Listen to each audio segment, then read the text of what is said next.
Testing wind noise reduction here. UNNA Speedgoat 2 HOKA collaboration. I tried to turn the external wind noise setting off for the external mic, but once I connect the external mic, I don't see that wind noise configuration anymore. I only see gain controls. And it does seem like wind noise reduction is still being applied when I use the external mic. I'm using the external mic right now with the wind buff attached, as usual. I'm running with the Insta360 Go Ultra. I found video quality to be excellent so far on the run. Both landscape shooting and in motion shooting with a selfie stick off to the side. Like to get shots of shoes, products, shorts, my legs on the run, and it's been really great so far in terms of video quality. It's actually very windy today, a little bit clouds rolled in, overcast, so I'm interested to check out both the video quality and the audio quality. Audio quality I haven't seemed to have figured out yet. I don't have the Mic Air or whatever Insta360's mic is. I'm actually not even sure if it's compatible yet with the Go Ultra, but I have been using the Mic Mini here with my DJI Action 4, and that works great.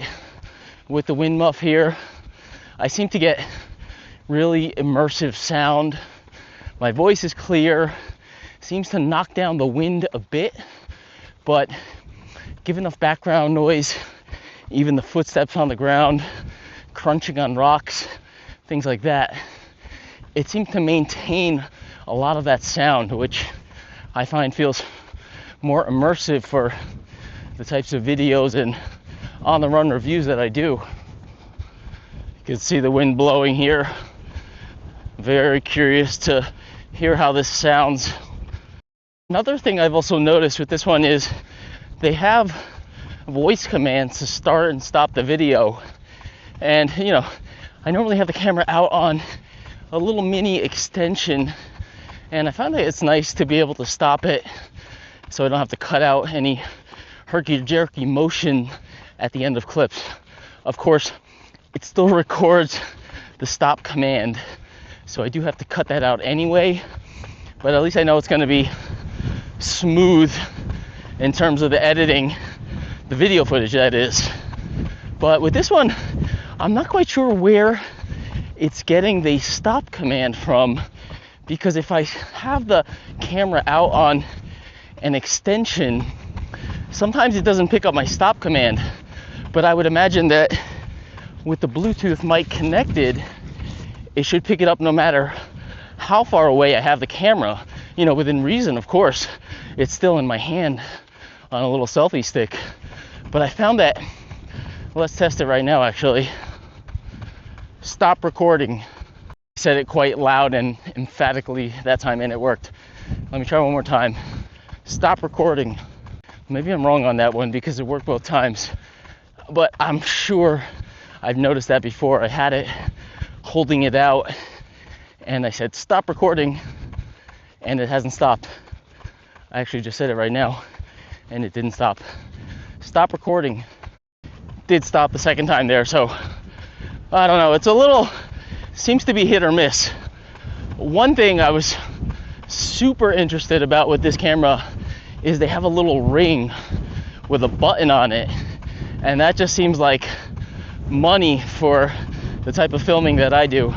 If I'm on the run, I have a little ring with a little button that doesn't interfere with anything, holding the camera however I'm doing it with the right hand, and then just hit the button on my ring finger or whatever in the other hand and stop the recording. Oop, see, there was a little sensitive again. It did stop there. So anyway, hit the ring on my finger, the ring remote or whatever it is, to stop the video. That seems awesome because a lot of times I have to reach for it and then the camera gets like twisty and stuff, and I always have to edit out and trim those bits of footage at the beginning or mostly the end of clips. So the little ring thing, that just seems amazing. By the way, if you happen to come across this video as maybe recommendation based on your browsing habits for action cams, Insta360 or whatnot, I do have a running content channel, Humble Running. All the videos on that channel since I started up, I would say probably 99% are with the DJI Action 4 and this Mic Mini here. So if you want to kind of compare and see how those look and sound compare to maybe a few recent videos. I'm still testing now. I did the Cloud Surfer Trail 2 with the Go Ultra here, and the Challenger 8 is either up or coming up with the Go Ultra. So compare and contrast how they sound and really how they feel as you're experiencing them. Stop recording. So I had the camera held out behind me on the extension there with a headwind in my face, so sound blowing away from me, and it did catch the stop command there. So I don't know, maybe I was imagining things on my earlier test runs, or maybe I just wasn't speaking clear enough or whatever, but it seems to be working well, and I guess it seems to be picking up the commands from my external mic here. It's my typical DJI Action 4 setup. It also picks up a good amount of my breathing. I'm doing my reviews always on the run, so depending on if I'm going up or down, usually up, you can definitely hear some heavy breathing going on, and it's at a level where it's not obtrusive, but you can still hear it. A lot of the kind of wind noise reduction, voice isolation stuff, you can do that stuff also in post-production. But once you do that, it eliminates too much of the wind noise, too much of the footsteps, even too much of the breathing. So you end up with a kind of sterile feel while I'm kind of out here in the wind and a little bit of raindrops out here. Oftentimes worse conditions than this. But if you just hear a voice kind of in the void, as you're visually, seeing the grass is blowing here, it can feel a little bit disconnected. So audio is a big part of these videos. So that's something I'm really trying to figure out here. If I can't get the audio to feel right, I probably won't end up using this one as my regular video cam. Very windy right now. Blowing right in my face too. I'm gonna pull the buff off of my mic here, and maybe I'll see what that sounds like. Maybe they're doing some type of reduction, but if I take the buff, whatever it is, off of the mic, maybe that will kind of even it out. Let's see.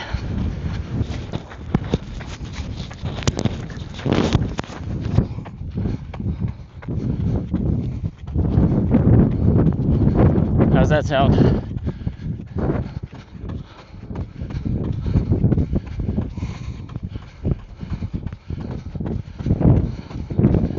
Stop recording. Stop recording.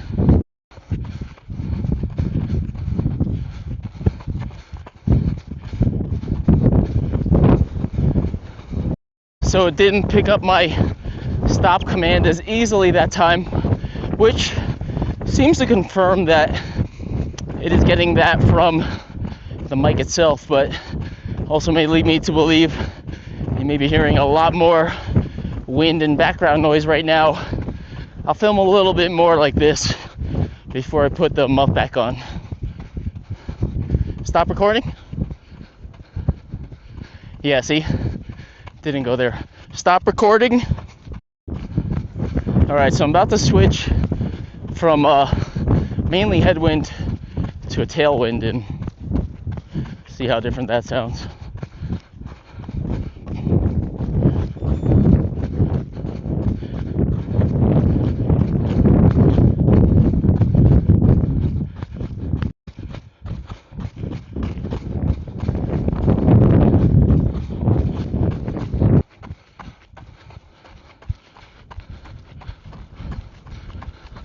Stop recording. Stop recording. This is not a sponsored post, by the way. There are many sponsored posts out there from Insta360 and every other action camera. It's just the way it goes when these releases come out. You're probably flooded with Go Ultra and DJI Nano reviews right now. Most of those videos you'll see, they receive them for free. Nothing wrong with that.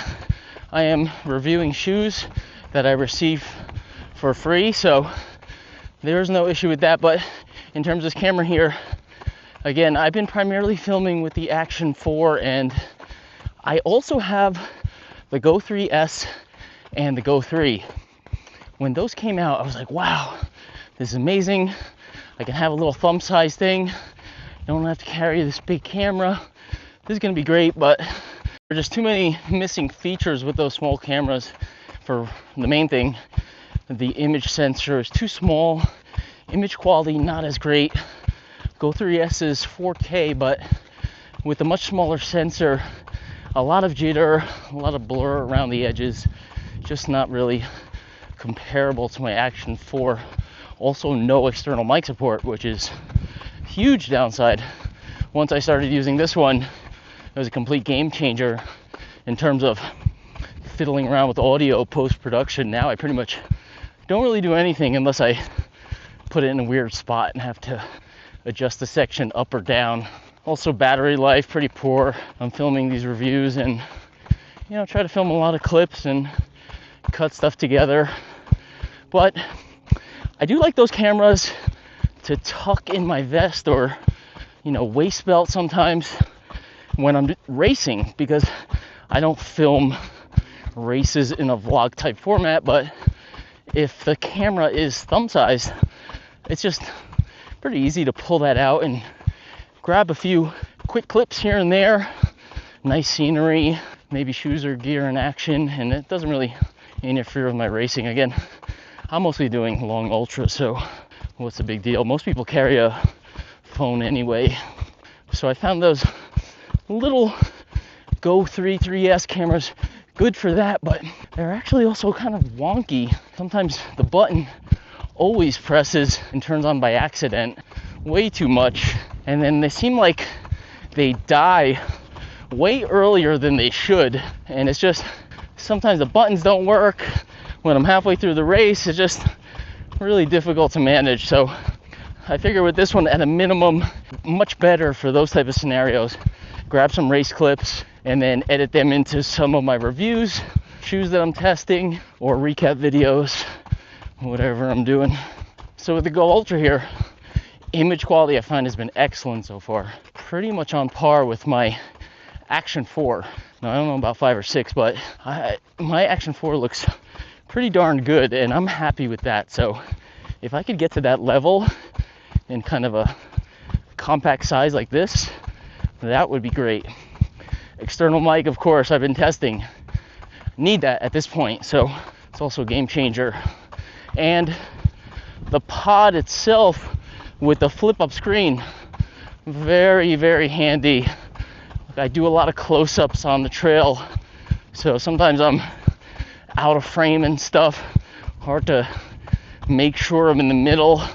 I'll have to put the camera further away, then zoom in post with lower quality, that kind of thing. With the flip-up screen, I could always see where I am in the frame while I'm recording, which is just amazing. It's also pretty cool with the magnetic mount that I could just stick the camera on there, get a quick shot.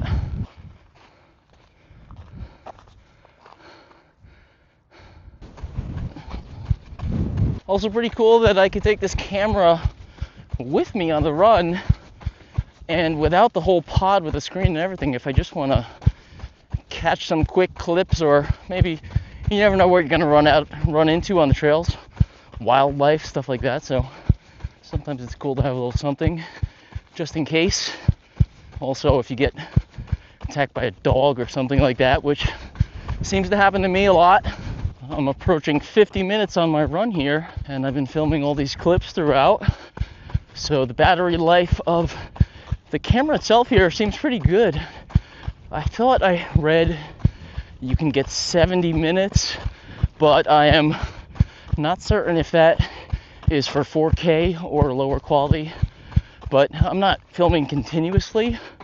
I'm getting clips here and there, and if I was going out for a longer run, I would bring the camera pod with me, Action pod, whatever it's called, so that I could recharge it here and there in between clips. So why am I filming this here today? It's not a sponsored post. I paid for this camera. I want to take some clips of this shoe right here, HOKA x UNNA Speedgoat 2, for a later review.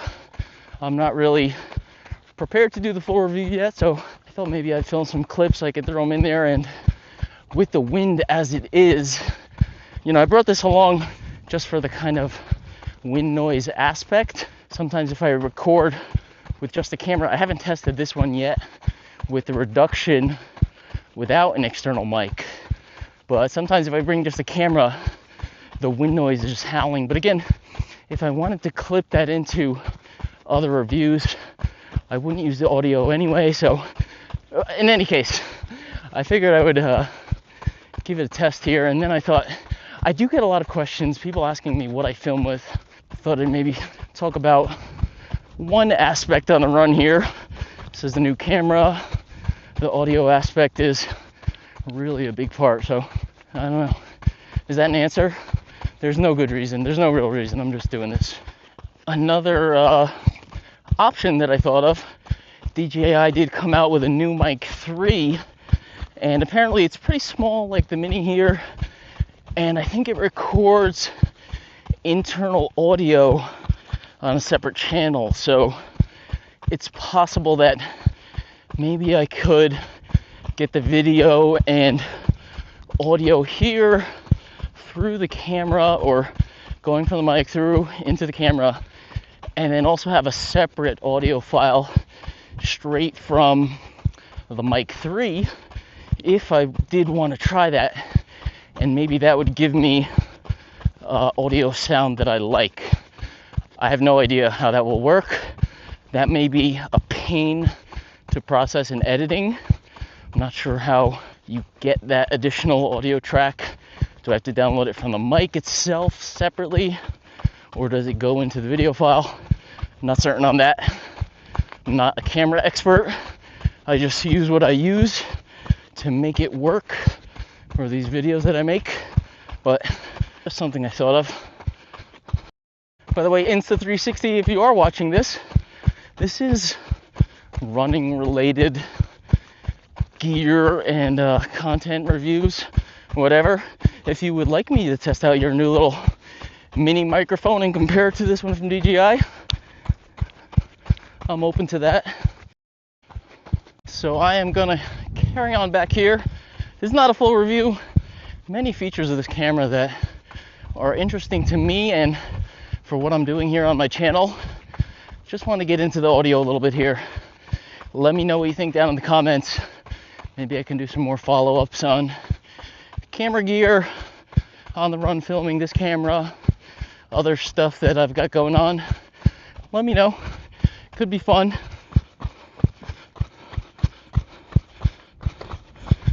Thank you for tuning in, whether you're here for the running content or maybe just the camera content.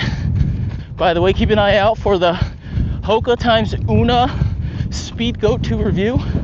That should be on the way within the next week or two. Still putting in the test miles, as you can see. See you out on the trails.